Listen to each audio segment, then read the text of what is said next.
मनुस्मृतीची आठवण येते की शूद्रांकडे पैसा नसलाच पाहिजे, तो पैसा हा ब्राह्मणाचा असतो, तो ब्राह्मणाकडे असला पाहिजे, अशा प्रकारचं सूत्र मनुस्मृतीमध्ये आहे.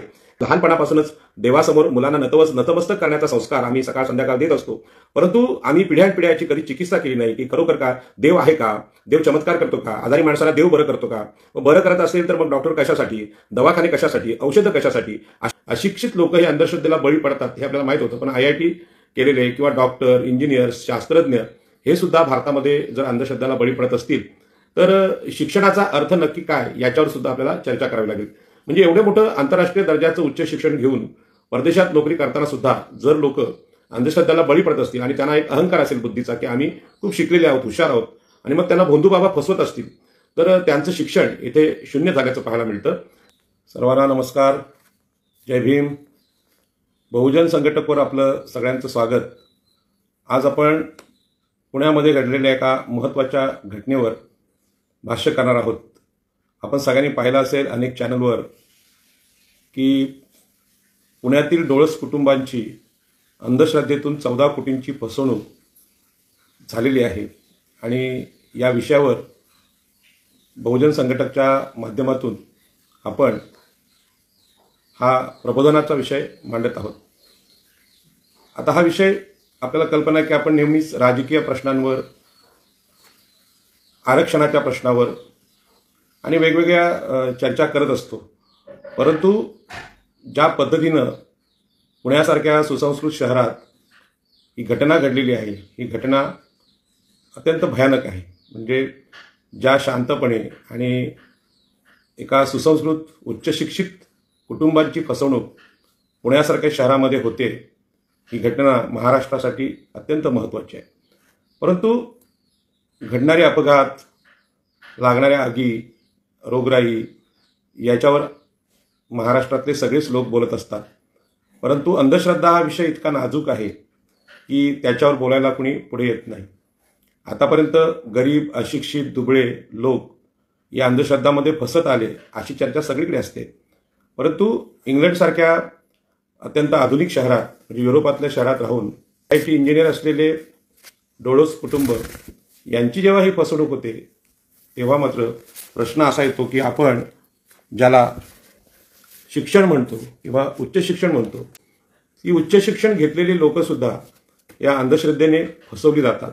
आणि या चर्चेमध्ये ज्या महाराजांची नावं आलेली आहेत ती नावं ऐकल्यानंतर आपल्याला प्रश्न पडतो की ह्या अंधश्रद्धा नावाचा प्रकार काय आहे. आणि म्हणून एकूणच आपल्या भारतीय समाजाचे जे शत्रू आहेत त्या शत्रूंविषयी आम्ही नेहमीच बोलत असतो. म्हणजे समतेच्या या लढाईत आपण फुले शाहू आंबेडकरांचा विचार सांगत असताना उच्चवर्णीय जे लोक आहेत, शोषक आहेत, त्यांच्या विरुद्ध नेहमी बोलत असतो. परंतु हे शोषण कधी राजकीय असतं, कधी सामाजिक असतं, आणि बाकीचं ते म्हणजे पोलिसांच्या कारवाया ह्या वगैरे सगळ्या गोष्टी आहेतच. पण अंधश्रद्धा नावाची गोष्ट धर्मश्रद्धा म्हणून जेव्हा येते एक मोठा प्रश्न पडतो की हिला ओळखायचं कसं, याच्यावर बोलायचं कोणी. आणि म्हणून आज डोळस कुटुंबाची 14 कोटींची फसवणूक केवळ अंधश्रद्धेतून झाल्यानंतर एका परिवाराची एवढी मोठी फसवणूक, तर देशातल्या अशा प्रकारच्या अनेक परिवारांची फसवणूक कशी होत असेल हा मोठा प्रश्न आहे. आणि म्हणून खरं म्हणजे या घटनेवर म्हणजे आता आपल्याला माहिती आहे पुण्यामध्ये अजित पवारांच्या पार्थ पवारांनी जो घोटाळा केला मुलांनी, तो खूप मोठा घोटाळा 1600 कोटींचा केला. पण ते जमीन लुटीचं प्रकार आहे. एका शिकलेल्या दाम्पत्याला अंधश्रद्धेतून, धार्मिक श्रद्धेतून फसवणं हा वेगळा विषय आहे. आणि म्हणून आपण शिकलो म्हणजे काय झालं, आम्ही उच्च शिक्षण घेतलं, IIT झालं म्हणजे काय झालं. IIT झालेल्या हुशार लोकांची फसवणूक जर बुवा बापू करत असतील तर हा अत्यंत चिंतेचा विषय आहे. आणि मला वाटतं भारतामध्ये या खास करून सर्व धर्मामध्ये अशा प्रकारच्या अंधश्रद्धा असू शकतात. हिंदूंमध्येच असेल अशी नाही, परंतु हिंदूंमधल्या अंधश्रद्धेवर आपण बोलायला लागलो की लोकांना प्रश्न पडतो की तुम्ही इतर धर्मांवर का बोलत नाही. आणि म्हणून हिंदू धर्माचा गौरव यासाठीच आहे की या धर्मामध्ये अशा अंधश्रद्धांवर प्रहार करणारे लोक जन्माला आले आणि त्यांनी चुकीच्या अंधश्रद्धांना आव्हान हजारो वर्षापासून दिलं. आणि म्हणून हिंदू समाज थोड्याफार प्रमाणात प्रगतीपथावर आपल्याला दिसतो आहे. आणि चिकित्सक लोकांनी ज्या याच्यावर चर्चा केली त्यामध्ये भगवान बुद्ध, चार्वाक, महावीर यांनी देव, स्वर्ग, चमत्कार, नरक यांना आव्हान दिलेलं आहे. आणि भगवान बुद्ध तर या विषयामुळे जगात पोचलेले आहेत आणि विज्ञानवादी जग निर्माण करण्यामध्ये भगवान बुद्धांचा फार मोठा वाटा आहे. तरी सुद्धा ज्या देशात भगवान बुद्ध जन्मले त्या देशात आजही मोठ्या प्रमाणात अंधश्रद्धा आपल्याला पाहायला मिळतात. आणि म्हणून आजचा विषय अत्यंत महत्त्वाचा आहे, कारण अशा प्रकारच्या अंधश्रद्धा घराघरात आहेत आणि त्याच्यावर उपाय सुचवले पाहिजे. म्हणजे टीव्हीवर एवढी चर्चा होत असताना त्याच्यावर अधिक बोलायची गरज काय, हा सुद्धा प्रश्न आपल्याला पडू शकतो. परंतु ज्या पद्धतीने अंधश्रद्धा पसरवणारे बुवा बापू घरोघरी किंवा प्रत्येक शहरात किंवा प्रत्येक गावात दिसतात आणि त्यांच्या प्रमाणात अंधश्रद्धा दूर करणारे लोक आपल्याला पाहायला मिळत नाहीत. आणि म्हणून या सगळ्या अंधश्रद्धा दूर करणाऱ्या लोकांमध्ये पेरियार, आमचे गाडगेबाबा आणि महात्मा ज्योतिबा फुले, सावित्रीबाई फुले, डॉक्टर बाबासाहेब आंबेडकर या सगळ्या महान लोकांची आठवण आपल्याला करावीच लागते. आणि म्हणून ह्या प्रकरणामध्ये डोळस दाम्पत्याची कशी फसवणूक झाली याची सुद्धा आपल्याला चर्चा करावी लागणार आहे. आपल्याला कल्पना आहे की डोळस दाम्पत्याला 2 मुली आहेत, एक दिव्यांग आहे आणि दुसरी दुर्धर आजाराने जर्जर अशी जीवन जगते. आणि दीपक आणि अंजली डोळस असं या दाम्पत्याचं नाव आहे आणि त्यांना ह्या 2 मुली आहेत. IT इंजिनियर असलेले दीपक डोळस हे अत्यंत उच्च शिक्षित आहेत. म्हणजे आजचा व्हिडिओ हा इतका भयानक आहे की आपण अशिक्षित लोक हे अंधश्रद्धेला बळी पडतात हे आपल्याला माहित होतं, पण IIT केलेले किंवा डॉक्टर, इंजिनियर्स, शास्त्रज्ञ हे सुद्धा भारतामध्ये जर अंधश्रद्धेला बळी पडत असतील तर शिक्षणाचा अर्थ नक्की काय याच्यावर सुद्धा आपल्याला चर्चा करावी लागेल. म्हणजे एवढे मोठं आंतरराष्ट्रीय दर्जाचं उच्च शिक्षण घेऊन परदेशात नोकरी करताना सुद्धा जर लोक अंधश्रद्धेला बळी पडत असतील आणि त्यांना एक अहंकार असेल बुद्धीचा की आम्ही खूप शिकलेले आहोत, हुशार आहोत, आणि मग त्यांना भोंदू बाबा फसवत असतील तर त्यांचं शिक्षण इथे शून्य झाल्याचं पाहायला मिळतं. कारण अंधश्रद्धेला बळी पडणारं उच्च शिक्षण काय कामाचं हा मोठा प्रश्न आपल्याला येतो. आता IT इंजिनियर असलेले दीपक डोळस आपल्या मुलींच्या उपचारासाठी भारतात येतात. आता आपल्याला माहित आहे की पाश्चात्य राष्ट्र ही डॉक्टरी इलाजासाठी नवीन संशोधनासाठी खूप प्रसिद्ध आहे, तरी सुद्धा ते भारतात आले. आणि आल्यानंतर आपल्याला कल्पना आहे की आपल्या महाराष्ट्रात, खास करून आमच्या कोकणात किंवा महाराष्ट्रात वेगवेगळे धर्मसंप्रदाय प्रत्येक सोसायटीमध्ये, प्रत्येक गावात काम करताना दिसतात. आणि हे संप्रदाय भजनी मंडळं किंवा स्वाध्याय मेळावे किंवा सत्संग मेळावे या पद्धतीने काम करतात आणि त्यांना आपल्या हिंदू समाजात किंवा देशात खूप मोठी मान्यता आहे. त्यांची चिकित्सा कोणी करत नाही किंवा त्यांना कोणी प्रश्नच विचारत नाही की बाबा हे असं का तसं का, असं कोणी विचारत नाही.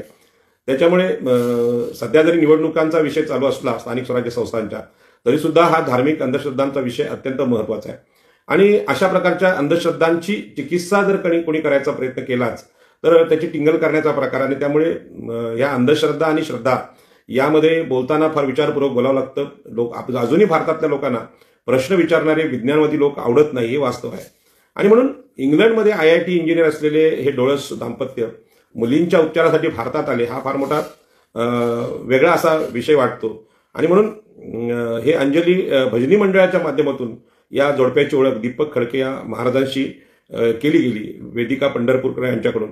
आणि तुमच्या मुलींना आम्ही बरं करतो अशा प्रकारचं आश्वासन या वेदिका पंढरपूर आणि दीपक खडके यांनी केलेलं आहे.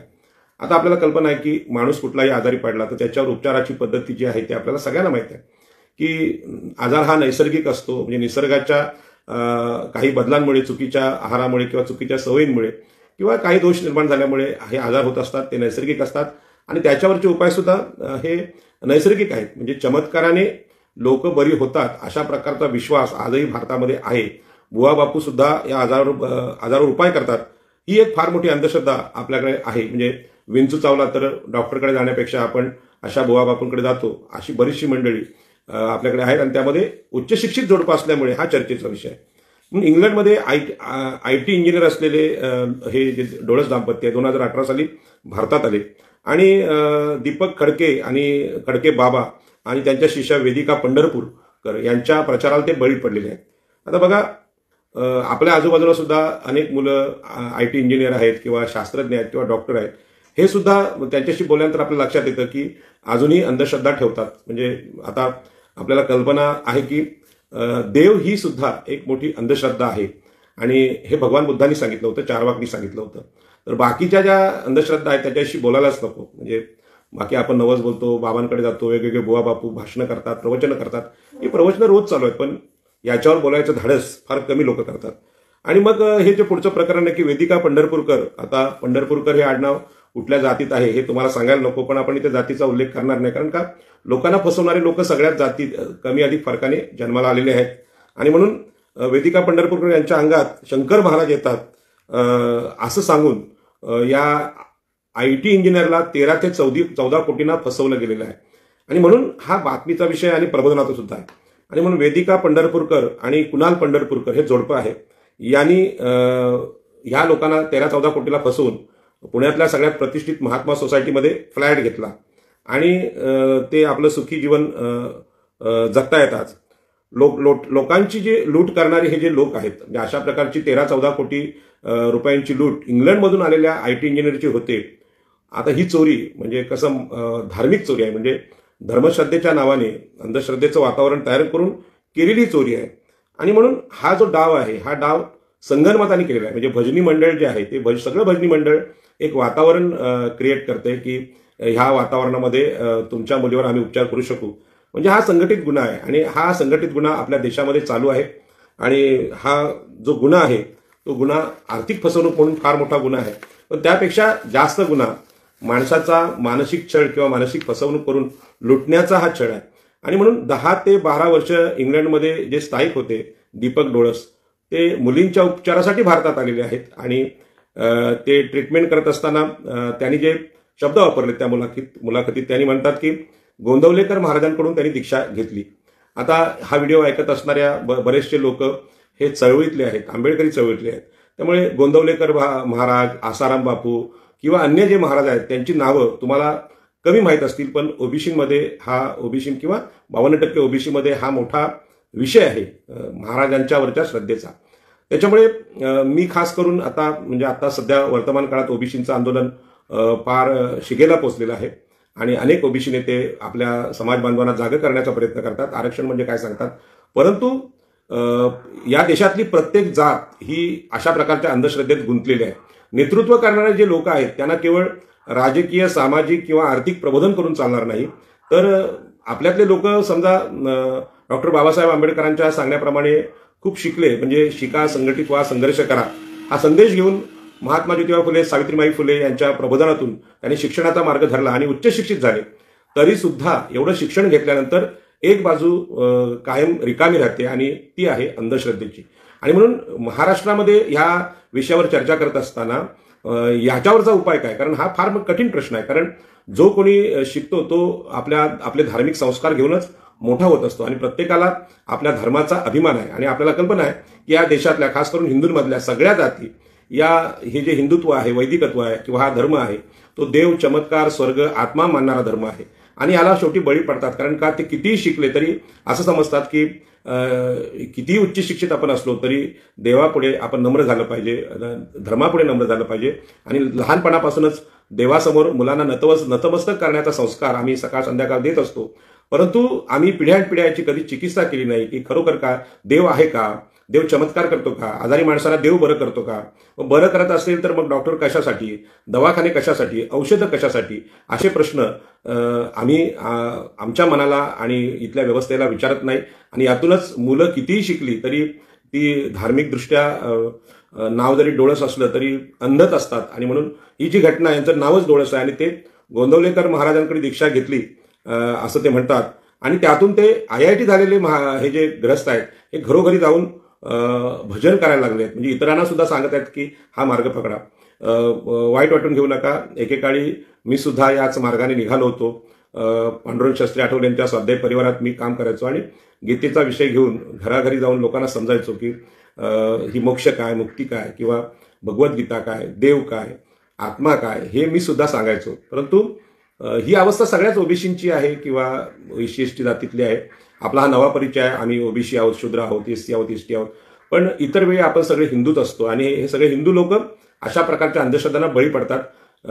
मला काय या गोष्टी जन्मताच सापडल्या नाहीत. आज अंधश्रद्धेवर बोलायची वेळ माझ्यावर आलेली आहे. आणि खरं म्हणजे ज्या पद्धतीने आम्हाला फसवलं जाते, आम्हाला गुलाम केलं जाते आणि ते पाहता आपल्यामध्ये आता धार्मिक फसवणुकीविरुद्ध अंधश्रद्धेवर बोलणारे नेतेच नाहीत. आणि ही अत्यंत कठीण अशी जबाबदारी असं मला वाटतं. आणि म्हणून दीपक जनार्दन खडके याची ओळख महाराज म्हणून या डोळस कुटुंबाला दिली गेली. ते नाशिकमध्ये वास्तव्य करायचे आणि एक दिवस पुण्यामध्ये यायचे. आणि आपल्याला कल्पना आहे की सगळे हे बुवा बापू महाराज विमानाने फिरतात आणि अत्यंत अलिशान असं जीवन जगतात. आपल्यासारख्या कष्टकरी माणसाला असा प्रश्न पडू शकतो की काही न करता म्हणजे दाढ्या वाढवायच्या, भगवी वस्त्र नेसायची, बाबा बनायचं, गळ्यामध्ये हार घालायचे आणि स्वतःचं कौतुक करून घ्यायचं, हा जो व्यवसाय आहे बुवा बापूंचा, तो कष्टकरी लोकांना खरोखर प्रश्न पडायला लागतो की बाबा काही न करता देवाचं नाव लावलं, भस्म लावलं आणि भारतामध्ये त्यांना फार मोठा सन्मान मिळतो आणि त्या सन्मानाच्या पोटी असे हजारो कोटी रुपये हे बाबा लुटतात. आणि मध्येच एक पोस्ट आहे की बुवा बापूंची संपत्ती या देशात किती आहे. खरं म्हणजे संदर्भासाठी मी तो विषय मांडतो की काही न कष्ट करताना लोकांच्या फसवणुकीत हे बुवा बापू करोडपती झालेले आहेत. रामदेव बाबा वगैरे यांनी तर आता सगळेच म्हणजे चमत्कार तर सगळेच केले, पण औषधांच्या कंपन्या, मोठमोठे शेअर्स त्यांनी तयार केलेले आहेत. याची सुद्धा चिकित्सा आपल्याकडे झाली पाहिजे. म्हणजे जर विज्ञानवादी आहात तर तुम्ही बाबा बुवा दाढ्या वाढवून असं का करता? तुम्ही एक सुसंस्कृत आणि शास्त्रीय पद्धतीचं विज्ञानवादी जीवन लोकांसमोर ठेवत का नाही? तुम्हाला चमत्काराचा आधार का लागतो? हा प्रश्न या बुवा बापूंना कोणी विचारताना दिसत नाही. आणि म्हणून वेदिका शंकर महाराजांची मुलगी आहे, वेदिका पंढरपूरकर, तुमचे सगळे प्रॉब्लेम ती सॉल्व्ह करेल अशा प्रकारचा संदेश या बाबांनी दिलेला आहे. आणि या सगळ्या चक्रव्यूहात डोळस फॅमिली अडकलेली आहे आणि आपल्या आजारी मुली हे बाबा बरे करतील अशा प्रकारचा विश्वास पहिल्यांदा या IIT उच्च शिक्षित माणसाचा बसणं हाच मूर्खपणा आहे. आणि म्हणून या मूर्खपणावर भाष्य वर्तमान काळात कोणी करायचं हा मोठा प्रश्न आहे. कारण आपल्याला असं वाटतं की प्रत्येकाला श्रद्धा ठेवण्याचा अधिकार आहे, पण या श्रद्धेतून जेव्हा फसवणूक होते, फसवणुकीचा परिणाम समोर येतो, त्यावेळी मात्र आपल्याला या विषयावर बोलावंच लागतं. आणि म्हणून शंकर महाराज अंगामध्ये यायचे आणि ते हिंदीमध्ये ती वेदिका पंढरपूरकर बोलायची असं हे डोळस दाम्पत्य सांगते. आणि म्हणून वेदिका पंढरपूरकरने आश्वासन दिलं की मी तुमच्या मुलींना बरं करेन. आता इथे प्रश्न आहे की आजारी पडलेल्या मुलींना असे बुवा बापू बरे करू शकतात का? हा महाराष्ट्रातला वर्तमानातला सगळ्यात मोठा प्रश्न आहे. हा केवळ डोळस कुटुंबाचा प्रश्न नाही, तर आपला सगळ्यांसमोरचा प्रश्न आहे. अजूनही आपल्या अंतर्मनात अशी श्रद्धा आहे की डॉक्टरांपेक्षा बुवा बापूंना जास्त कळतं. आणि म्हणून मधल्या काळात अनेक राजकीय नेते अशा प्रकारच्या बुवा बापूंना भेटायला जातात. आत्ता आपल्याला कल्पना असेल की आपले सन्माननीय नगरविकास मंत्री म्हणजे उपमुख्यमंत्री एकनाथ शिंदे आणि त्यांचे साथीदार गुवाहाटीच्या एका मंदिरामध्ये गेले होते आणि तिथून आशीर्वाद घेऊन आम्ही हे शिवसेना फोडली आणि मग महाराष्ट्रात सत्तांतर झालं. याचं केंद्र सुद्धा अंधश्रद्धेत आहे आणि तरीसुद्धा पुरोगामी महाराष्ट्र या लोकांना प्रश्न विचारत नाही. आणि म्हणून मग लोकांना असं वाटायला लागतं की बाबा गुवाहाटीला गेल्यानंतर सत्ता जर मिळू शकते तर इतर प्रश्न सुद्धा अशा मंदिरात गेल्यानंतर सुटतील. अशा प्रकारच्या अंधश्रद्धा आपले राजकीय नेते आणि समाजातले उच्च शिक्षित लोक नेहमीच तयार करत असतात आणि यांना लोक बळी पडतात. आणि म्हणून हे जे आश्वासन आहे की तुमच्या मुलींना आम्ही बरं करू, इथपर्यंत ठीक आहे, पण ते बरं करणं हे सामाजिक सेवा किंवा परमार्थ या पद्धतीने केलं असतं तर ठीक होतं. पण त्यासाठी या दरबारात मुलींना घेऊन जायचं आणि त्या मुलींना घेऊन जाता जाता त्यांचे पैसे, त्या डोळस दाम्पत्याचे मातापित्यांचे पैसे ज्या पद्धतीने काढलेले आहेत त्या पद्धतीने म्हणजे 13 ते 14 कोटीमध्ये एखादं छोटंसं हॉस्पिटल झालं असतं आणि त्यांच्या मुली तर बऱ्या झाल्याच असत्या, पण अनेकांच्या मुलांना याचा फायदा झाला असता. एवढी मोठी रक्कम आहे. आणि एका महाराजांनी एका छोट्या म्हणजे एक समजा त्या एका छोटा दरबार भरवणाऱ्या महाराजाची एका व्यक्तीकडून तर 13-14 कोटींची हे असेल म्हणजे फायदा असेल किंवा वसुली असेल, तर असे महाराज आपल्याकडे खूप आहेत. आणि ते दावा करतात की आम्ही अशा प्रकारच्या अंधश्रद्धा पसरवत नाही, आम्ही अत्यंत धार्मिक आहोत, आम्ही लोकांची फसवणूक करत नाही. आणि म्हणूनच यांची फसवणूक किती असेल ती असे प्रकार जोपर्यंत समोर येत नाही तोपर्यंत आपल्याला कळत नाही. आणि मी रायगड जिल्ह्यातला आहे, कोकणातला आहे, आमच्या कोकणामध्ये असे संप्रदाय मोठ्या प्रमाणात निर्माण झालेले आहेत आणि ते दावा करतात की आम्ही लोकांना सज्ञानी करतो, आम्ही लोकांचे प्रश्न सोडवतो. परंतु कुठल्या पद्धतीनं म्हणजे देश विज्ञानवादावर चालत असताना नवीन गाडी घेतली, तिच्या पूजा करणं, तिचा मुहूर्त शोधणं, नवीन ग्रहशांती करणं किंवा व्यक्तिगत कुटुंबामध्ये जे प्रॉब्लेम तयार होतात पती पत्नीमध्ये किंवा धंद्यामध्ये अपयश, यावर मार्गदर्शन करणारे जे महाराज आहेत, बुवा बापू आहेत, त्यांची कमाई किती असेल हा मोठा प्रश्न आहे. आणि म्हणून माणूस आजारी पडला तर त्यावर डॉक्टरी इलाज करणं हा एक अधिकृत डॉक्टरांचा व्यवसाय आहे. परंतु मानसिकदृष्ट्या आजारी असलेल्या लोकांना मार्ग दाखवणारे बुवा बापू आहेत, ते कशा प्रकारची लूट करतात ह्या पुण्यातल्या प्रकरणाने समोर आलेला आहे. आणि म्हणून त्या मुलांना दरबारात घेऊन या असे सांगायचे. आणि मग त्या महाराजांनी हळूहळू ह्या जोडप्याची माहिती काढली की बाबा यांची प्रॉपर्टी किती, ॲसेट किती आणि LIC पॉलिसी आहे का, हे माहिती काढली.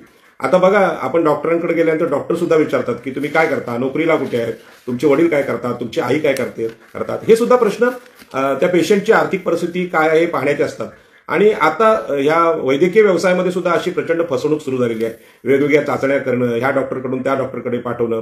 पूर्वीचे एकच डॉक्टर नाडी पकडून म्हणजे माणसाला प्रश्न विचारून किंवा त्याची तपासणी करून औषधं द्यायचे, पण आता चाचण्या आणि हे एवढं काय झालेलं आहे तर या वैद्यकीय पेशात सुद्धा विज्ञानाच्या माध्यमातून नवीन अंधश्रद्धा किंवा फसवणूक येते का अशी भीती गरिबांना वाटायला लागलेली आहे. आणि आपल्याला कल्पना आहे धर्मादाय रुग्णालय जी स्थापन झाली ती कशी लूट लोकांची करतात, सरकार त्याकडे बघत नाही. तशाच प्रकारचे हा अंधश्रद्धेचा धंदा आहे. याच्यावर शासन माननीय मुख्यमंत्री देवेंद्र फडणवीस यांनी करावं अशी विनंती, जाहीर विनंती मी इथून करतोय. परंतु ही वेदिका पंढरपूरकर आहे, ही वेदिका पंढरपूरकर आणि ते गोंदवलेकर, गजानन महाराज वगैरे यांची जी नावं येतात, या नावांची जी यादी आहे ती यादी कुठे जाते हा मोठा प्रश्न आहे.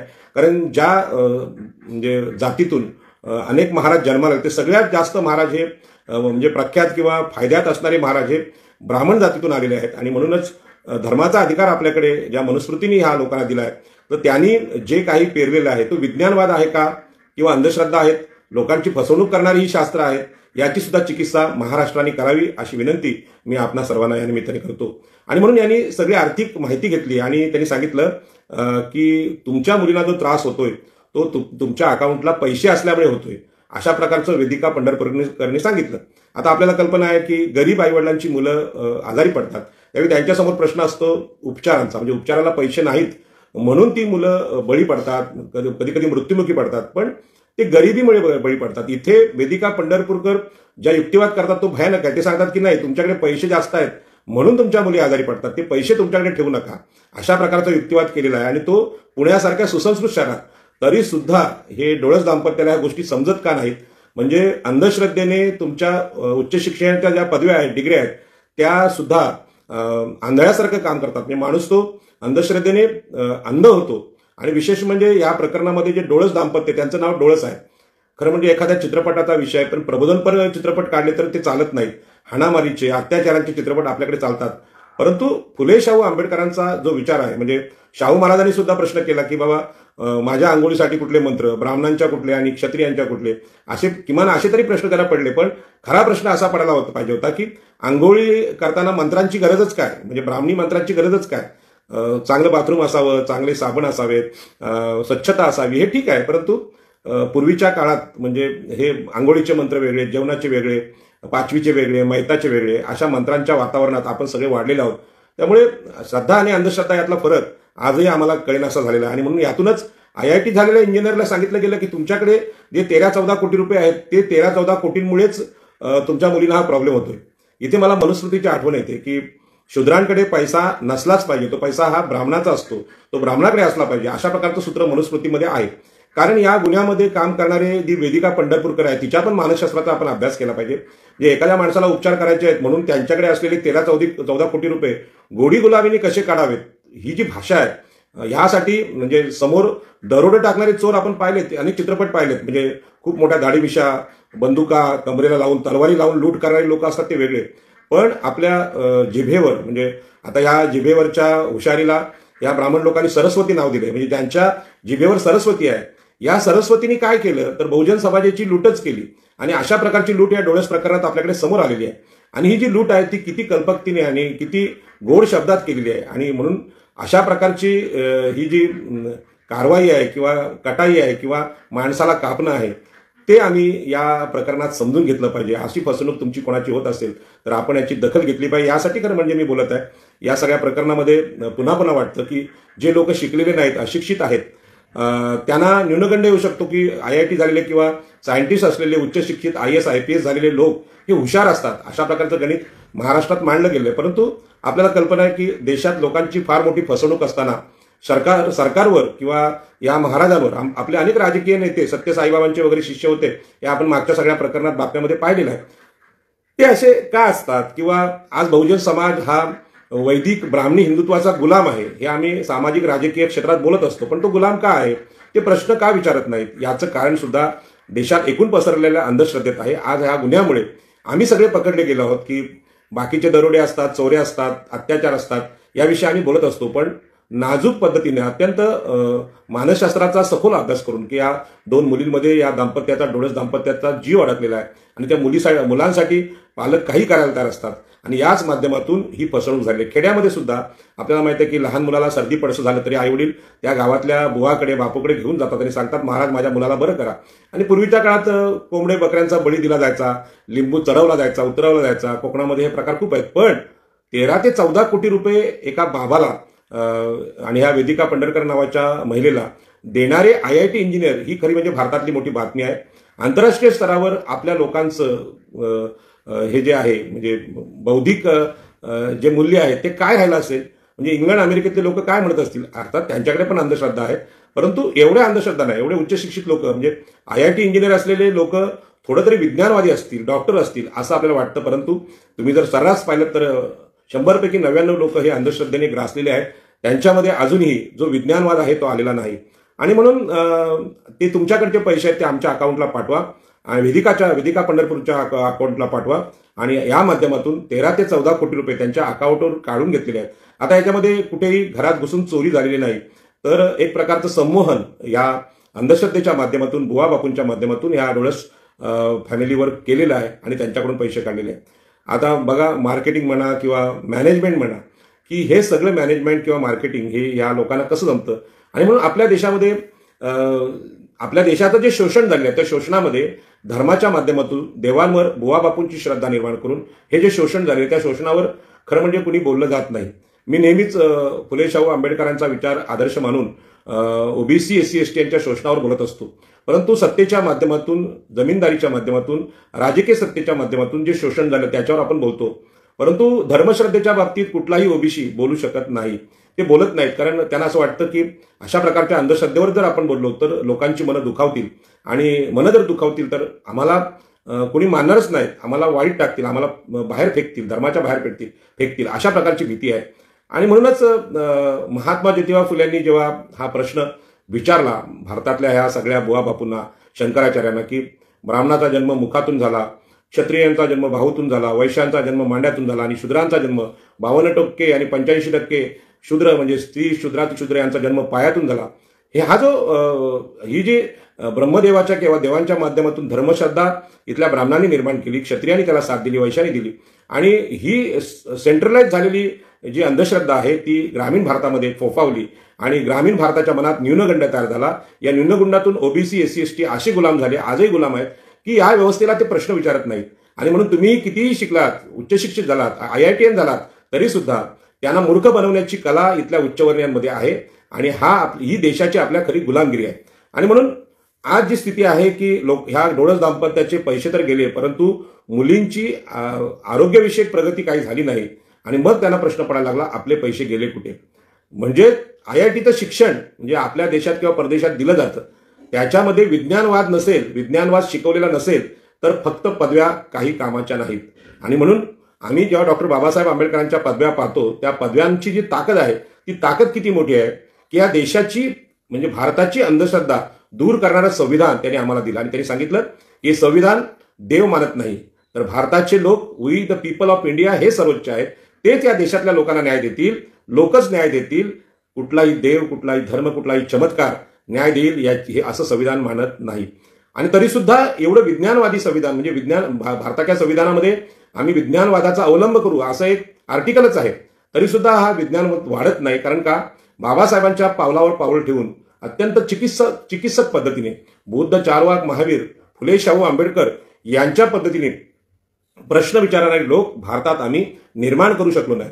मी पुन्हा एकदा आंबेडकरी चळवळीला धन्यवाद देईन की वयाच्या 35व्या वर्षापर्यंत मला असं वाटत होतं की व्यक्तिगत जीवनात देव, बुवा, बापू आपल्याकडे असलेले आपल्याला न्याय देतील अशा अंधश्रद्धेने मी सुद्धा जगत होतो. त्यामुळे इतरांना हसायचा प्रश्न नाही.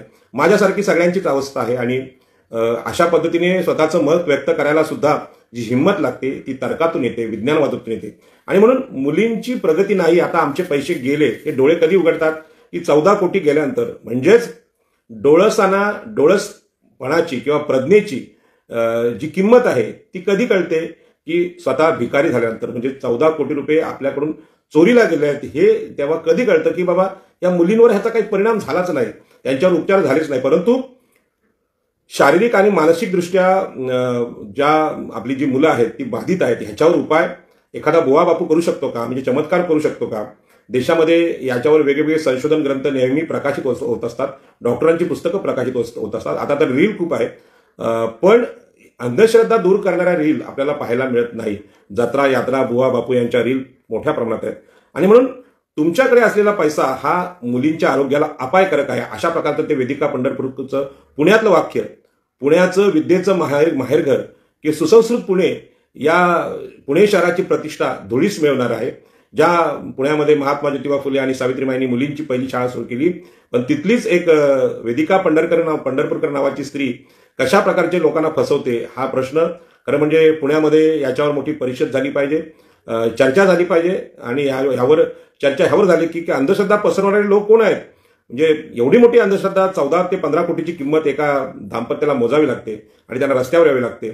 यामध्ये भुरटे चोर असतात, त्यांना शिक्षा करणारी यंत्रणा आमच्या पोलिसांकडे आहे, पण पोलिसांनी याची तात्काळ चिकित्सा केली पाहिजे. हे जे कुठले महाराज आहेत आणि अशा प्रकारचे जेवढे महाराज पुण्यामध्ये असतील त्यांची सखोल चौकशी करून त्यांना शासन करणं गरजेचं आहे.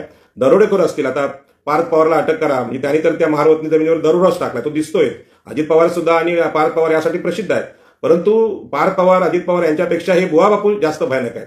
आणि म्हणून पुन्हा एकदा येतो की बाबा क्षत्रिय मराठे हे जमिनींची लूट करतात, परंतु हे बुवा बापू ज्या जाती धर्मातून आलेले आहेत त्यांचं काय, त्यांच्यावर शासन कोण करणार, हा मोठा प्रश्न आहे. आणि मला विश्वास आहे की सन्माननीय देवेंद्र फडणवीस या महाराजांना कधीच शासन करणार नाहीत, कारण असे महाराज अनेक मंदिरांमध्ये पुजारी म्हणून काम करतात. अनेक महाराजांना महाराष्ट्र भूषण, भारतरत्न वगैरे पुरस्कार देणारी व्यवस्था याच देशात आहे आणि त्याच हिंदुत्वाचं सरकार केंद्रामध्ये आहे. त्यांनी सुद्धा अशा अंधश्रद्धांचा गौरव फार मोठा केलेला आहे. म्हणजे कोरोना घालवण्यासाठी थाळ्या वाजवण्याचा जो प्रकार आहे तो भयानक प्रकार आहे. गो कोरोना म्हणजे कोरोना जा, अशा प्रकारचे मंत्र देणारे हे सरकार आहे. आणि म्हणून आपल्या देशात खरं म्हणजे आता धर्मचिकित्सेची जास्त गरज आहे, तर्कांची जास्त गरज आहे. आणि म्हणून तुमच्या नावावर असलेल्या प्रॉपर्टी ज्या आहेत त्या त्रासदायक आहेत आणि त्यामुळे मुलींची डेव्हलपमेंट होत नाही, असं संशोधन पुण्यातल्या या वेदिका पंढरपूरकर यांनी केलेलं आहे. तुमचा फ्लॅट, शेत, बंगला, म्हणजे तळा तालुक्यातलं, रायगड जिल्ह्यातलं गाव आहे, तालुका आहे, तिथला प्लॉट आहे, रॉयल पुरंदर इथला प्लॉट आहे, परदेशातलं इंग्लंडमधलं घर आहे, ते सगळं विकायला ह्या वेदिका पंढरपूरकरांनी लावलेलं आहे. आणि मला विश्वास आहे की तुम्ही जर नीट शोध घेतला तर आपल्या आजूबाजूला अनेक अशा सामान्य कुटुंबातल्या लोकांची फसवणूक नेहमीच होत असते, परंतु याच्या विरुद्ध गुन्हा नोंदवण्याची सोय नाही. कारण धर्मश्रद्धा म्हणून हे महाराज एवढे मान्यता पावलेले असतात की त्यांना कोणी चोर म्हणू शकत नाही. आपले पोलीस पण नाही, आपली न्यायव्यवस्था पण नाही, कारण ही चोरी पकडणार कशी, कारण ह्या लोकांनी स्वेच्छेने ह्या सगळ्या प्रॉपर्टी अशा महाराजांना अर्पण केलेल्या असतात. आणि म्हणून अनेक महाराज सांगतात की आम्ही कोणाकडून काय घेत नाही, परंतु श्रद्धामय वातावरण करून ज्या पद्धतीने दान या देवालयांमध्ये किंवा बुवा बापूंकडे होतं त्याची नोंद कुठेच नाही. आणि म्हणून कदाचित ह्या ज्या पावत्या फाडल्या जातात किंवा दानं दिली जातात याच्यावर टॅक्स नाही आपल्याकडे. आणि बाकीचं तुम्हाला माहिती आहे, शेतकऱ्यांची सगळी साधनं असतील, ट्रॅक्टर असेल किंवा औषधं असतील, याच्यावर टॅक्स आहे. विद्यार्थ्यांच्या पाटी पेन्सिलवर पण जीएसटी लावणारं इथं सरकार आहे, परंतु या बुवा बापूंकडून पैसा एवढा दिसतो, ह्या पैसा अंगमेहरीतून आला की चोरीतून आला याच्यावर कंट्रोल करणारी ईडी आपल्याकडे अजून तयार झालेली नाही. आणि म्हणून शेवटच्या टप्प्यामध्ये या दाम्पत्याकडे आपलं राहतं घर होतं, ते घर सुद्धा या वेदिका पंढरपूरकर यांनी काढून घेतलेलं आहे आणि त्यांना कंगाल करून टाकलेलं आहे. मला वाटतं आपल्या देशातल्या हिंदू समाजाची इतर जातीमध्ये, इतर धर्मामध्ये अंधश्रद्धा आहे, परंतु आपल्या धर्माचं बद्दल आपण बोलणं हे आपलं पहिलं कर्तव्य. त्यामुळे आपल्या देशातल्या सगळ्या धार्मिक लोकांची शोषण या पद्धतीने होताना आपल्याला दिसतंय. आणि म्हणूनच शेवटचं जे घर आहे त्यामध्ये 1,77,00,000 रुपये कर्ज काढायला लावलेलं आहे ह्या वेदिका पंढरपूरकर यांनी डोळस फॅमिलीला, आणि ते त्यांना शेवटी घर विकावं लागलं. आणि आता ह्या सगळ्या प्रकारामध्ये 13 ते 14 कोटी गेलेले आहेत आणि ह्या डोळस कुटुंबावर भाड्याने राहायची वेळ आली आहे. म्हणजे ज्या उच्च शिक्षणाने नोकरी मिळाली, चांगले पगार मिळाले, इंग्लंडमध्ये अगदी बंगला घेतला, फार्म हाऊस घेतला, परंतु या शिक्षणामध्ये चिकित्सा करण्याची बुद्धी, विवेक बुद्धी नसल्यामुळे हे एवढं मोठं शिक्षण झिरो ठरलेलं आहे. आणि एखादा खेड्यातला माणूस सुद्धा प्रश्न विचारतो, त्या कष्टकरी माणूस विचारतो, हे असं काय, कसं होतं, 1 दाणे पेरले आपण शेतामध्ये, त्याची 100 दाणे होतात, ते निसर्ग आहे. परंतु चमत्काराने असे प्रकारचे दाणे, म्हणजे जमीन नसताना, पाणी नसताना आणि हवामान नसताना असे बदल घडत नाहीत. हे खेड्यातल्या लोकांना, शेतकऱ्याला कळतं, पण IIT झालेले लोक याला फसले जातात. आणि म्हणून प्रश्न असा पण आहे की ज्या पद्धतीने वेदिका पंढरपूरकर यांनी समोरच्या माणसांची, डोळस कुटुंबाची फसवणूक केली, त्या फसवणूक केलेल्या लोकांना मुलींचे उपचार तर झालेच नाही, रस्त्यावर यावं लागलं, भिकेला लागले ते, पण त्यांच्याविषयी करुणा मनात का नाही? आणि म्हणूनच हे जे धार्मिक लोक आहेत ते धार्मिक लोक किती क्रूर आहेत की ज्यांची आम्ही फसवणूक करतो त्यांच्याबद्दल संवेदना, प्रेम यांना नाही. आणि म्हणूनच मनुस्मृती इथे आपल्याला अंगावर शहारे आणते की मनुस्मृती सांगते की सगळी सत्ता, सगळी संपत्ती, सगळे अधिकार या ब्राह्मण, क्षत्रिय, वैश्य यांनाच असावेत आणि बाकीच्यांनी आमची फक्त सेवा करायची, त्यांना संपत्तीचे अधिकार नाही, त्यांच्याकडची संपत्ती लुटली जावी, अशा प्रकारची कलमं, अशा प्रकारची वाक्य, अशा प्रकारचे श्लोक मनुस्मृतीमध्ये आहेत. त्याचा प्रत्यय आज मला इथे येतोय. आणि म्हणून आज सगळं संपलेलं असताना मित्रांचे कडून जे या डोळस दाम्पत्याने कर्ज काढले त्याकडे फेडायला पैसे नाहीत. शिकली सवरलेली लोक अशा प्रकारची स्वतःची फसवणूक करून घेतात आणि ते सांगतात की मुलींच्या काळजीपोटी आम्ही केलं, परंतु मुलं आजारी पडली असतील तर त्या मुलांना बरं करणं हे आपल्याला कल्पना आहे की ते डॉक्टरांच्या हातात असतं. विज्ञानाने त्यासाठी उपाय सांगितले आहेत. अशा प्रकारच्या अंधश्रद्धेने ते दुरुस्त होऊ शकत नाही. याच्यामध्ये गजानन महाराज आणि गोंदवलेकर महाराज यांच्या वर आमची श्रद्धा होती म्हणून आम्ही फसलो गेलो असे डोळस दाम्पत्य म्हणतात. आता आपल्याला कल्पना आहे की गजानन महाराज आणि गोंदवलेकर महाराज किंवा स्वामी समर्थ ही सगळी महाराजांची नावं आपल्याला सगळ्यांना पाठ आहेत आणि त्यांच्यावर श्रद्धा ठेवणारे आपल्या आजूबाजूला अनेक आपल्या जवळचे लोक आहेत. पण आपण कधी त्यांना विचारत नाही की बाबा रे खरोखर हे काय महाराज असं लोकांना बरं करू शकतात का, किंवा आपलं नशीब किंवा आपले जे प्रश्न आहेत ते सोडवू शकतात का, या असे प्रश्न आम्ही विचारत नाही. आणि म्हणून पुण्यासारख्या शहरामध्ये ही फसवणूक होते आणि त्या फसवणुकीमुळे हे कुटुंब नाडलं जातं. हा जो प्रकार आहे त्याच्यावरच्या उपायाबद्दल आपण बोलू. आणि म्हणूनच आज आपण पाहिलं की उच्चशिक्षित लोकांची अशी जर फसवणूक होत असेल तर शिक्षणातला खरा अर्थ आम्हाला शोधावा लागेल. आणि म्हणून डॉक्टर बाबासाहेब आंबेडकरांच्या काळात सुद्धा अनेक बॅरिस्टर आपल्या त्या संविधान सभेतल्या सभागृहात होते आणि यांनी हिंदू धर्मातल्या अंधश्रद्धा टिकवण्यासाठी खूप प्रयत्न केले होते की बाबा नाही, देश याच पद्धतीने जुन्या चालीरीतीनुसार चालला पाहिजे. त्यांचा संविधानाला विरोधच होता आणि मनुस्मृतीचं राज्य ह्या देशात असलं पाहिजे, ते धार्मिक आहे. आजही आपल्या देशात संघ परिवार किंवा भाजप किंवा जे कोणी स्वतःला हिंदुत्ववादी समजतात ते संविधानाचा तिरस्कार करतात आणि सांगतात की संविधानामुळे, आरक्षणामुळे देश अधोगतीला गेलेला आहे. परंतु अशा प्रकारची घटना घडल्यानंतर देश अधोगतीला का जातो, लोकांची फसवणूक का होते, ती या अंधश्रद्धेतून होते. आपल्या देशामध्ये देव, धर्म, नरक, चमत्कार या सगळ्या गोष्टी, आत्मा, भूतखेत या सगळ्या म्हणजे पिंडदान विधी या सगळ्यांच्या माध्यमातून जो काही धर्म इथे उभा केलेला आहे तो देशाची रोज फसवणूक करतोय. आणि म्हणूनच याची चिकित्सा करावी असं भगवान बुद्धांनी सांगितलं होतं की हे देव, स्वर्ग, आत्मा, चमत्कार आम्ही मानत नाही. चार्वाकांनी पण सांगितलं. महावीरांनी अशी चिकित्सा केली. अनेक लोक असे झाले, परंतु भगवान बुद्धांचं काम हे फार मोठं काम होतं आणि त्यांना भारतातून हद्दपार करण्याची मजल इथल्या या चमत्कारी बुवाबापूंना झाली. आणि भगवान बुद्धांसारखा विज्ञानवादी महापुरुष असताना, जगाने तो स्वीकारलेला असताना आजही आमची IIT मंडळी किंवा डॉक्टर, प्रोफेसर हे लोक भगवान बुद्ध आणि त्यांचे धम्म हा ग्रंथ वाचायला तयार नाहीत किंवा भगवान बुद्धांचं साहित्य धम्मपद वाचायला तयार नाहीत. वेद, उपनिषद यांचा अभिमान प्रचंड आहे. मनुस्मृतीचा सुद्धा अभिमान आपल्या देशाला आहे आणि खास करून सत्ताधारी जातीला जास्त अभिमान आहे आणि ते मनुस्मृतीचा गौरव करतात आणि त्यांना असं वाटतं या देशाचं जे नेतृत्व आहे हे मनुस्मृतीने करावं, इथला राज्यकारभार मनुस्मृतीने चालावा. म्हणजेच अशा प्रकारच्या अंधश्रद्धातून या देशाच्या बहुजन समाजाची लूट करता येईल. वेदिका पंढरपूरकर यांनी महात्मा सोसायटीमध्ये आलिशान बंगला घेतला, सुखाचं जीवन जगतायत ते. आणि आज असं लक्षात आलं पोलीस केसची वेळ आल्यानंतर त्या देशातून पळून गेल्यात असं अनेक लोक सांगतात.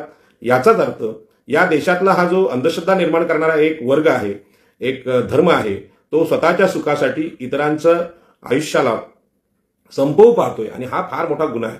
आणि म्हणूनच डॉक्टर बाबासाहेब आंबेडकरांच्या लक्षात ह्या गोष्टी आल्या होत्या आणि म्हणून डॉक्टर बाबासाहेब आंबेडकरांनी जे काही साहित्य निर्माण केलेलं आहे ते साहित्य, त्या साहित्यातलं एक भाषण मुक्तिकोण पथे हे माझ्या आवडीचं अत्यंत भाषण आहे. याचं कारण आहे की या मुक्तिकोण पथे बाबासाहेब आंबेडकर सांगतात की या देशातल्या धर्म, या देशातली मनुस्मृती, या देशातली वेद, उपनिषद आणि चालीरीती हे OBC, SC, ST या शूद्रातिशूद्र स्त्रिया यांच्या विरोधातलं साहित्य आहे. धर्म सुद्धा त्यांच्या विरोधात आहे, त्यांच्या शोषणावर आधारित आहे. आणि म्हणून आम्ही हिंदू म्हणून हे जीवन जगत असताना न्यायाची अपेक्षा ठेवू नये. हिंदू धर्म आम्हाला न्याय देऊ शकत नाही. हिंदू धर्मातले देव, उपनिषद, चमत्कार हे आमच्या न्यायासाठी नाही, ते कुणाच्या तरी फायद्यासाठी आहे. म्हणून आकाशात गेलेले म्हणजे वारलेले आईवडिलांना जे काही साहित्य आहे ते पुरवायचं असेल तर ते ब्राह्मणाला अर्पण करा आणि ब्राह्मणाला अर्पण केल्यानंतर ते आकाशातल्या पितरांना पोचतं. आता प्रत्यक्षात तुम्ही पाहिलं तर आकाशात स्वर्ग वगैरे काहीच नाही. जी माणसं मरतात ती स्मशानात जळून राख झाल्यानंतर त्यांचा आत्मा वगैरे काही उरत नाही. अशा प्रकारचा आत्मा 2-2.5 हजार वर्षापूर्वी भगवान बुद्धांनी नाकारला, अलीकडे डॉक्टर बाबासाहेब आंबेडकरांनी नाकारला आणि त्यांनी सांगितलं एकीकडे विज्ञानवादी संविधान आपल्या हातात आहे, विज्ञानवादाचं जीवन, संविधानाचं जीवन आम्ही जगलं पाहिजे. सार्वजनिकदृष्ट्या भारतात नागरिक म्हणून आपण अत्यंत विज्ञानवादी असलं पाहिजे असं भारतीय संविधान सांगतं. परंतु आम्ही अजूनही अशा प्रकारच्या अंधश्रद्धांच्या बुवा बापूंना, विज्ञानवादाला कवटाळून बसलेलो आहे. आता यूट्यूबला, फेसबुकला, व्हॉट्सअपला अनेक बुवा बापू महाराज रोज अंधश्रद्धा पसरवत असतात. परंतु यांच्या विरुद्ध गुन्हा नोंद करण्याचं धाडस इथलं पोलीस प्रशासन दाखवत नाही. पोलीस स्टेशनमध्ये अशा अनेक बुवा बापूंचे फोटो आपल्याला पाहायला मिळतात. चमत्कारावर विश्वास ठेवणारे अनेक अधिकारी आपल्याला, IAS अधिकारी, IPS अधिकारी पाहायला मिळतात. अख्खं सरकार हे अंधश्रद्धेवर निर्माण झालेलं आहे. म्हणजे गुवाहाटीला जाऊन हे सरकारचा जन्म झालेला आहे. अशा सरकारकडून तुम्ही न्यायाची, विज्ञानवादाची अपेक्षा काय ठेवणार? आणि म्हणून डॉक्टर बाबासाहेब आंबेडकरांनी 1956 साली निर्णय घेतला की हिंदू म्हणून मी जन्माला आलो, ज्या अंधश्रद्धात मी वाढलो, जगलो, त्या धर्मात जन्माला येणं माझ्या हातात नव्हतं. परंतु ज्या दिवशी मला ही विज्ञानवादाची जाणीव झाली, जगण्याच्या सत्यतेची, निसर्ग नियमांची जाणीव झाली, त्या क्षणी हा धर्म, अंधश्रद्धांचा धर्म मी सोडून दिली आणि त्यांनी बौद्ध धर्म स्वीकारला. डोळस दाम्पत्याला आता कळलं की एवढे 14 कोटी रुपये गेल्यानंतर माझ्या मुलींच्या आरोग्यात काहीच फरक पडला नाही आणि ते दुःख सांगतायत. आणि आज समाजमानामध्ये एवढी हळहळ व्यक्त होते की लोक सांगायला लागलीत की आम्ही त्या डोळस दाम्पत्याला मदत करायला तयार आहोत. परंतु खरी मदत आहे ही पैशांची नाही. खरी मदत आहे सरकारने स्वतःहून त्या मुलींवर उपचार केले पाहिजेत, कारण त्यांची फसवणूक झालेली आहे. पण हे डोळस दाम्पत्य यांच्या मनाला खऱ्या प्रकारचं समाधान हवं असेल तर त्यांनी डॉक्टर बाबासाहेब आंबेडकर वाचले पाहिजेत, त्यांनी भगवान बुद्ध वाचले पाहिजेत, चार्वाक वाचले पाहिजेत. त्यांना कळेल की आमच्या फसवणुकीचं कारण काय. आम्ही मनाने सुदृढ असतो, जागृत असतो, विज्ञानवादी असतो.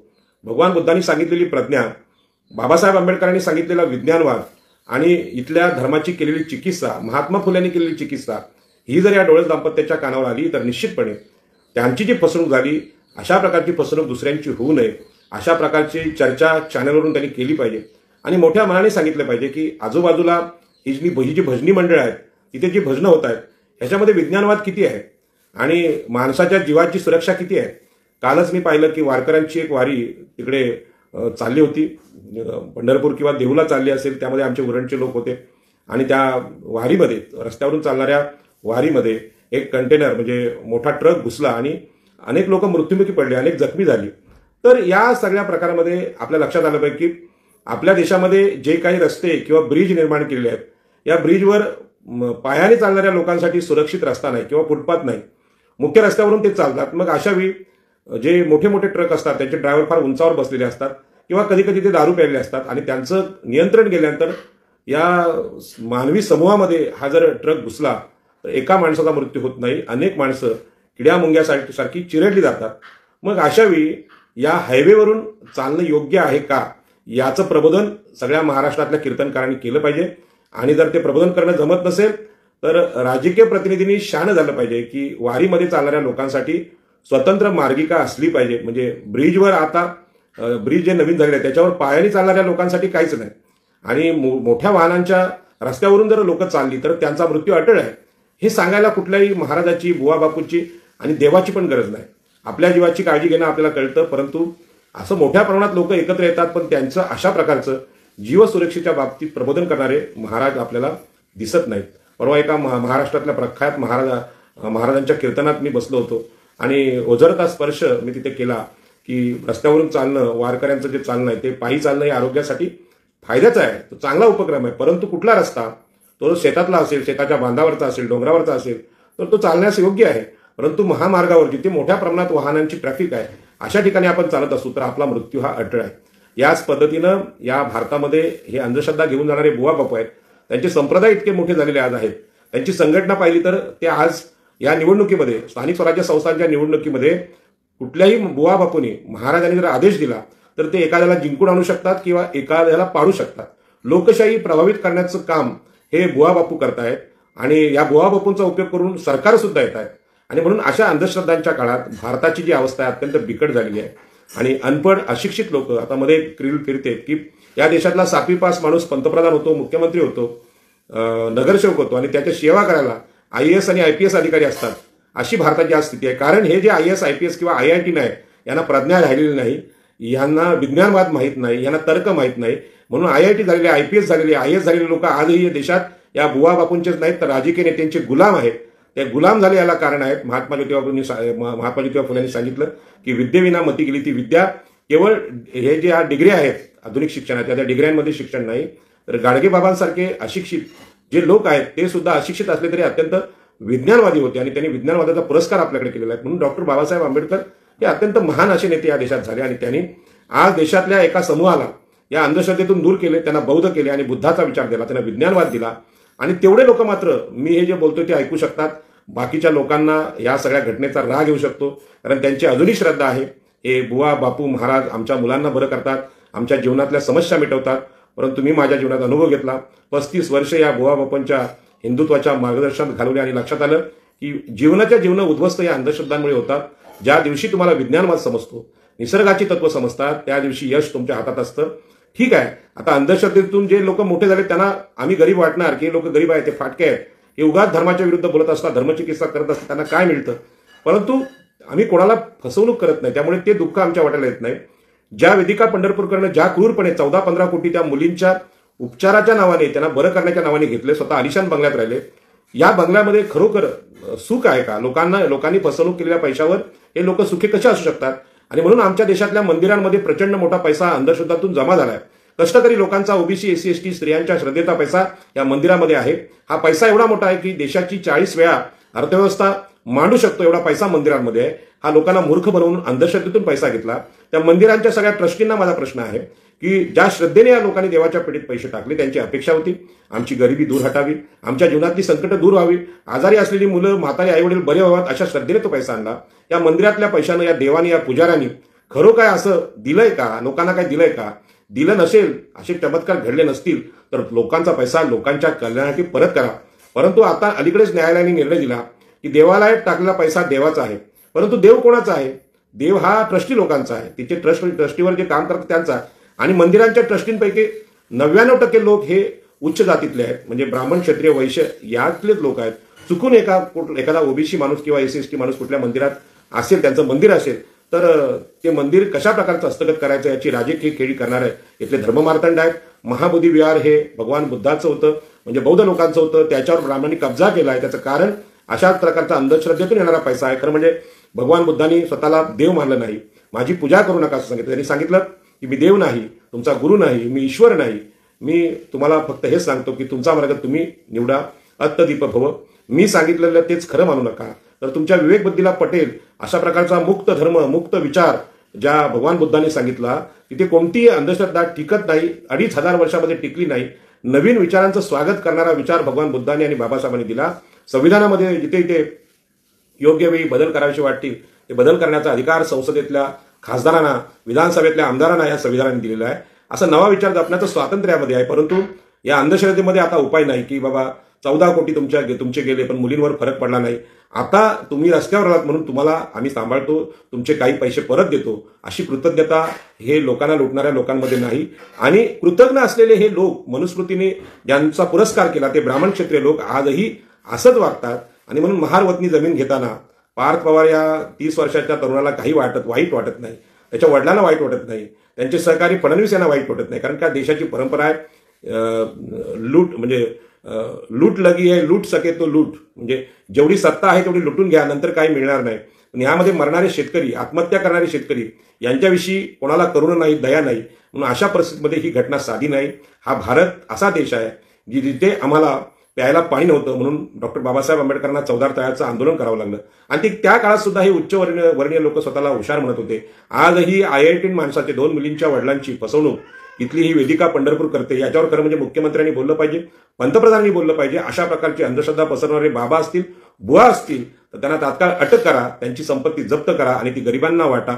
अशा प्रकारचं स्टेटमेंट मला सरकारकडून अपेक्षित आहे. सरकारने अशा प्रकारचं निर्णय जाहीर करावा आणि आपल्या लोकांनी सुद्धा असे बुवा बापा असतील तर त्यांना प्रश्न विचारले पाहिजेत. त्यांच्यासमोर कॅमेरा नेऊन मी खास करून राहुल खांडेकर यांना सांगेन की अशा बुवा बापूंच्या मुलाखती आपण घेतल्या पाहिजेत की तुमच्या चमत्कारामुळे खरोखर कोणी बरं झालंय का, लोकांचं कल्याण झालंय का. मंदिराच्या बाहेर अशा प्रकारच्या चर्चा ठेवल्या पाहिजे की या देवाला नवस बोलून किती लोकांना मुलं झाली, या देवाला नवस बोलून किती लोक शिकले आणि शिकलेल्या लोकांनी नंतर काय केले, याची चिकित्सा आपण केली पाहिजे असं मला वाटतं. या सगळ्या चर्चेमध्ये मला बोलायचं गरज वाटली, कारण माझ्यासह अनेक लोक अशा अंधश्रद्धेच्या जीवनातून बाहेर यावेत आणि ज्यांना ही संधी मिळेल त्यांनी ह्या विज्ञानवादावर चर्चा केली पाहिजे, बोलली पाहिजे आणि या देशाला आणि स्वतःला सुखी केलं पाहिजे. मी अधिक न बोलता इथे थांबतो. मला आपल्याकडून फार मोठ्या प्रतिक्रिया अपेक्षित आहेत, त्यावर चर्चा झाली पाहिजे अशी विनंती करतो आणि माझं बोलणं संपवतो. जय हिंद, जय महाराष्ट्र.